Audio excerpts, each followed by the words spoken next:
শেখ মুজিব নিজস্ব বাহিনী দিয়ে জাসদের 30,000 নেতা কর্মীকে হত্যা করেছে। এই আওয়ামী লীগের হাতে ইতিহাসের স্তরে স্তরে রক্ত লেগে রয়েছে।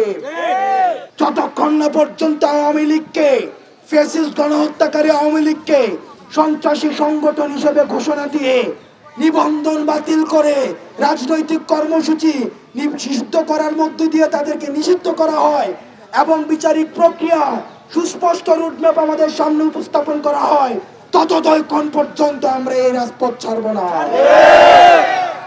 আমরা দেখেছি স্বাধীনতা পরবর্তী সময়ে বাকশাল কায়েমের মধ্য দিয়ে দেশে এক ধরনের গণতন্ত্র পরিবর্তে শেখ মুজিব মাফিয়াতন্ত্র চালু করেছিল। আমরা পরবর্তীতে দেখেছি আমরা শেখ মুজিব নিজস্ব বাহিনী দিয়ে জাসদের 30,000 নেতা কর্মীকে হত্যা করেছে। আমরা পরবর্তীতে দেখেছি কিভাবে নৃশংসভাবে আওয়ামী লীগের লুটতরাজের কারণে আমাদের ৭৪-এর বন্যায় 15 লক্ষ মানুষ মৃত্যুবরণ করেছে।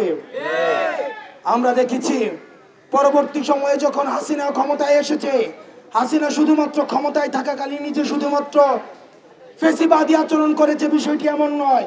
ক্ষমতার পূর্বেও আমরা লগি বৈঠার আচরণ আমরা হাসিনার কাছ থেকে আমরা দেখেছি। লগি বৈঠা দিয়ে বাইতুল মুকাররমের সামনে পিটিয়ে পিটিয়ে মানুষ হত্যা করতে আমরা দেখেছি।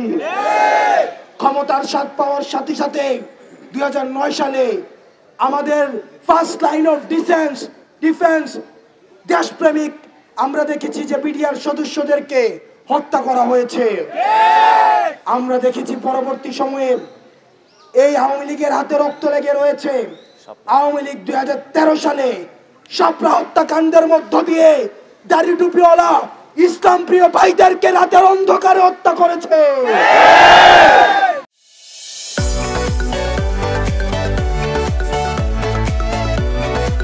এই আওয়ামী লীগের হাতে ইতিহাসের স্তরে স্তরে রক্ত লেগে রয়েছে। আমরা পরবর্তীতে দেখেছি কিভাবে আমাদের মোদি বিরোধী আন্দোলনে কিভাবে আওয়ামী লীগ আমাদের মোদি বিরোধী আন্দোলনে ব্রাহ্মণবাড়িয়া এবং ঢাকা সহ বিভিন্ন জায়গায় আমাদের 25 ঊর্ধ্ব দেশপ্রেমিক জনতাকে হত্যা করেছে।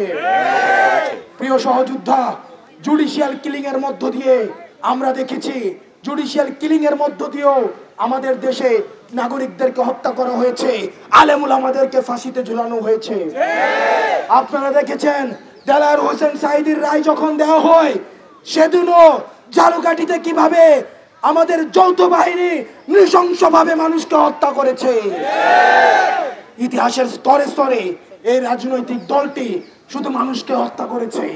পরবর্তীতে আপনারা দেখেছেন 2024 সালে ছাত্র নাগরিকের উপরে ক্ষমতা টিকিয়ে রাখার জন্য কিভাবে হত্যা করেছে, মায়ের বুক খালি করেছে। আপনারা দেখেছেন শত শত স্ত্রীকে বিধবা করেছে, শত শত মাকে সন্তান হারা করেছে। আমরা এই আওয়ামী লীগকে আপনি যদি রাজনৈতিক দল হিসেবে ডক্টর ইউনূস দেখেন, আমরা বাংলাদেশি যারা রয়েছি, আমরা বাংলাদেশ পন্থী যারা রয়েছি, আওয়ামী লীগকে রাজনৈতিক দল হিসেবে দেখি না।